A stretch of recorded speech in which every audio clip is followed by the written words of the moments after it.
साथियों, आज मैं आपसे भगवान कृष्ण की उन शिक्षाओं के बारे में बात करना चाहता हूं जो हमें कर्मठ बनने और जीवन में सफलता प्राप्त करने की प्रेरणा देती हैं। भगवद गीता में दिए गए उनके वचन आज भी उतने ही प्रासंगिक हैं जितने हजारों साल पहले थे। भगवान कृष्ण कहते हैं कि हर व्यक्ति को अपने कर्तव्य का पालन पूरी ईमानदारी और निष्ठा से करना चाहिए। हमें अपने काम पर ध्यान केंद्रित करना चाहिए और फल की चिंता नहीं करनी चाहिए। जब हम बिना किसी स्वार्थ के काम करते हैं तो हम अधिक समर्पित होते हैं और कड़ी मेहनत करने के लिए प्रेरित होते हैं। ये सच है कि कोई भी व्यक्ति एक पल भी बिना कर्म किए नहीं रह सकता। हमारी प्रकृति ही हमें कर्म करने के लिए प्रेरित करती है, इसलिए निष्क्रिय रहने का कोई विकल्प नहीं है। हमें आलस्य को त्याग कर अपने कार्यों में जुट जाना चाहिए।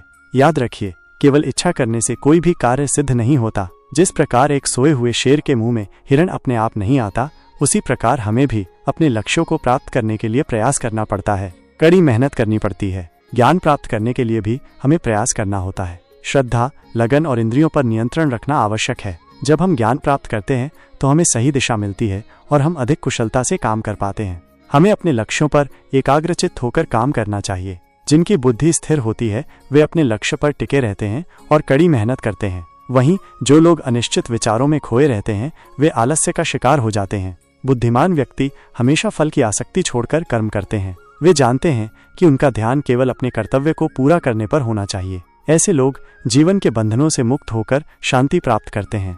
हमें हमेशा अपने स्वाभाविक कर्मों को पूरी निष्ठा से करना चाहिए। जब हम अपने धर्म के अनुसार काम करते हैं तो हमें एक आंतरिक संतोष मिलता है जो हमें कड़ी मेहनत करने के लिए प्रेरित करता है। श्रेष्ठ पुरुष जैसा आचरण करते हैं वैसा ही अन्य लोग भी करते हैं। इसलिए हमें अपने कार्यों से दूसरों के लिए प्रेरणा का स्रोत बनना चाहिए और कर्मठता का उदाहरण प्रस्तुत करना चाहिए। भगवान कृष्ण स्वयं कहते हैं कि तीनों लोकों में उनका कुछ भी कर्तव्य नहीं है, न कुछ अप्राप्त है जिसे प्राप्त करना हो, फिर भी वे लगातार कर्म करते रहते हैं। ये हमें सिखाता है कि हमें कभी भी निष्क्रिय नहीं रहना चाहिए और हमेशा अपने कर्तव्यों में लगे रहना चाहिए। अगर हम कर्म करना छोड़ दें तो दूसरे भी निष्क्रिय हो जाएंगे। इसलिए हमें हमेशा कर्मठ रहना चाहिए ताकि हम दूसरों के लिए एक सकारात्मक उदाहरण बन सकें। हमें उठना होगा, जागना होगा और अपने लक्ष्यों की ओर बढ़ना होगा। मार्ग कठिन हो सकता है, लेकिन हमें प्रयास करते रहना चाहिए।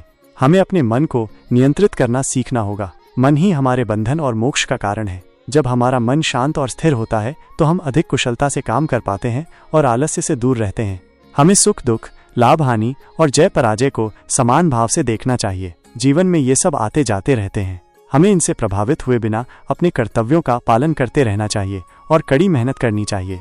ज्ञानी व्यक्ति को अपने उदाहरण से दूसरों को कर्मठता के लिए प्रेरित करना चाहिए। उसे अपने ज्ञान का उपयोग दूसरों को आलस्य से मुक्त करने और कड़ी मेहनत करने के लिए प्रोत्साहित करने में करना चाहिए। हमें अपने कर्मों को स्वार्थ और व्यक्तिगत इच्छाओं से मुक्त होकर करना चाहिए। जब हम समर्पण के साथ काम करते हैं तो हम स्वाभाविक रूप से कड़ी मेहनत करने के लिए प्रेरित होते हैं। जो व्यक्ति फल की इच्छा के बिना कर्म करता है और ईश्वर पर आश्रित रहता है, वो कर्म करते हुए भी बंधन से मुक्त रहता है और कड़ी मेहनत करने के लिए हमेशा तैयार रहता है। इसलिए हमें हमेशा कर्म करते रहना चाहिए जैसे हमारे पूर्वजों ने किया था। कर्मठता ही सफलता की कुंजी है। आलस्य को त्यागें और पूरे उत्साह के साथ अपने लक्ष्यों की ओर बढ़ें। धन्यवाद।